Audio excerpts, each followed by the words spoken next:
দুই তিনটা দল আসছে, আরো যদি দুই তিনটা দল আসে সবাইকে স্বাগত জানাবো আমরা। আপনি নির্বাচনকে যত দূরে রাখবেন তত বেশি আপনার মধ্যে শেখ হাসিনা জায়গা করে নেবে। আপনারা যেন এগিয়ে যান মেয়েদের আনতে। নাহিদ ইসলামকে আহ্বায়ক ও আক্তার হোসেনকে সদস্য সচিব করে আত্মপ্রকাশ করতে যাচ্ছে ছাত্র নাগরিকের নতুন দল। গুঞ্জন রয়েছে কমিটির শীর্ষ 4 পদের অন্য দুটিতে মুখ্য সংগঠক পদে সার্জিস আলম এবং মুখপাত্রের দায়িত্বে আসতে পারেন হাসনাত আব্দুল্লাহ। দ্রুত আনুষ্ঠানিকভাবে আত্মপ্রকাশ ঘটতে পারে নতুন এই দলের। তার আগে উপদেষ্টা পরিষদ থেকে পদত্যাগ করবেন নাহিদ ইসলাম। এরা সবাই বৈষম্য বিরোধী ছাত্র আন্দোলনের সমন্বয়ক ছিলেন। ছাত্রদের নতুন রাজনৈতিক দলকে স্বাগত জানিয়ে বিএনপির স্থায়ী কমিটির সদস্য আমির খসরু মাহমুদ চৌধুরী বলেন, বাকশাল থেকে বহুদলীয় গণতন্ত্রের প্রবর্তক হল বাংলাদেশ জাতীয়তাবাদী দল। দেশের মানুষ এখন নির্বাচনের জন্য মুখিয়ে আছে, তাদের ভোটাধিকার প্রয়োগের জন্য। তাই দ্রুত নির্বাচনের দাবিও করেন তিনি। বাকশাল থেকে বহুদলীয় গণতন্ত্রের প্রবর্তক হচ্ছে বাংলাদেশ জাতীয়তাবাদী দল। আবার বাংলাদেশে সংসদীয় গণতন্ত্র প্রতিষ্ঠার নেতৃত্ব দিয়েছে বাংলাদেশ জাতীয়তাবাদী দল। সুতরাং আমাদের পক্ষ থেকে তো আনন্দের বিষয় যে একটি গণতান্ত্রিক পরিবেশে নতুন নতুন দল আসছে এবং ছাত্রদের দুই তিনটা দল আসছে, আরো যদি দুই তিনটা দল আসে সবাইকে স্বাগত জানাবো আমরা। যারা রাজনৈতিক দল গঠন করে গণতান্ত্রিক প্রক্রিয়ায় জনগণের কাছে যেতে চাচ্ছে তাদের দলের ম্যান্ডেট নেওয়ার জন্য, তারা হচ্ছে গণতান্ত্রিক চিন্তা শক্তির মানুষ, তারা হচ্ছে গণতান্ত্রিক মন মানসিকতার দল। অর্থাৎ তারা বিশ্বাস করে তারা দল গঠন, তারা রাজনীতি করবে।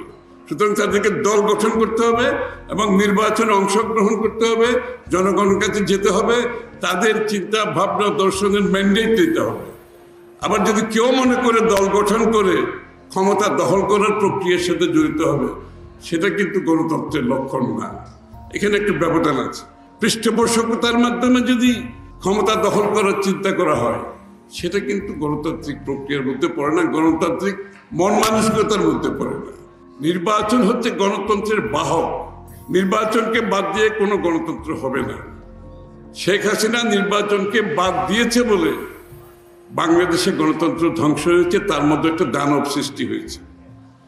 আপনি নির্বাচনকে যত দূরে রাখবেন তত বেশি আপনার মধ্যে শেখ হাসিনা জায়গা করে নেবে।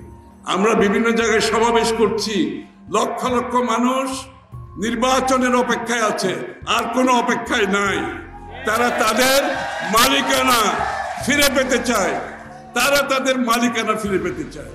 সুতরাং আর দেরি নয়, আর এক এক দিন এক এক ধরনের এক এক প্রস্তাব এগুলো এনে বিলম্বিত না করে মানুষের ধৈর্যের বাঁধ কিন্তু ভেঙে যাচ্ছে। আর সাংবাদিক শফিক রেহমান বলেন, শুধু নতুন দল করলেই হবে না, নারীদের অংশগ্রহণ বাড়ানোর পাশাপাশি তাদের অধিকার সংরক্ষণের ব্যাপারেও সচেতন থাকতে হবে। দেশটাকে আগে আমরা দেউলিয়া হয়ে গেছি, তার ফল কিন্তু আপনারা এখন ভোগ করছেন। আমি মনে করি যে ইউনূস সাহেবকে আপনারা একটা সুযোগ দিন, তিনি দেশে অর্থনৈতিক স্থিতিশীলতা এনে একটি সাধারণ নির্বাচন তিনি দিয়ে দেবেন, তারপরে সবাই সেখানে যোগদান করবে। আওয়ামী লীগ করবে কি না করবে সেটা আপনাদের গভীরভাবে বিবেচনায় রাখতে হবে। ইউরোপ এবং আমেরিকা যদিও গণতন্ত্রের কথা প্রচার করে, কিন্তু তারা একটি পার্টিকে সর্বত্র নিষিদ্ধ করে রেখেছে, সেটা হচ্ছে নাজি পার্টি। আমাদের জানতে হবে কি করে, কারণ আপনি যদি গণতন্ত্র চান তাহলে সব পার্টিকেই সবাইকে সমান সুযোগ দিতে হবে, কিন্তু তারা সেই সুযোগ দেয়নি দ্বিতীয় মহাযুদ্ধের পরে। কীভাবে নাৎসি পার্টি নিষিদ্ধ হয়েছিল সেটা আমি অনুরোধ করব আপনাদের সবাইকে পড়াশোনা করতে, জেনে নিতে। অধিকার বলতে কিন্তু পুরুষের অধিকার নয়। আশ্চর্য বিষয় হচ্ছে এই দেশের বিরোধী নেত্রী প্রধানমন্ত্রী বারবার গত কয়েক বছর আমরা দেখেছি নারী হওয়া সত্ত্বেও নারীদের উপস্থিতি খুবই কম। তাই নারীদের অধিকার ছাড়া কি অধিকার পার্টি হতে পারে? এটা তো তাহলে বলতে হবে বাংলাদেশ পুরুষ জন অধিকার পার্টি। এটা আমি আজকে যারা সম্মেলনের আয়োজন করছেন তাদেরকে আমি বলবো আপনারা যেন এগিয়ে যান মেয়েদের আনতে।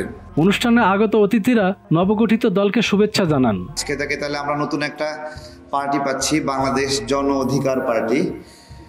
শুভকামনা আমাদের ভাইদের জন্য। তারা অনেক দিন সংগ্রাম করেছে, অনেকভাবে প্রত্যেকটা লড়াইয়ের সময় ছিল জন অধিকার পার্টি নতুন করে আমরা দেখতে যাচ্ছি।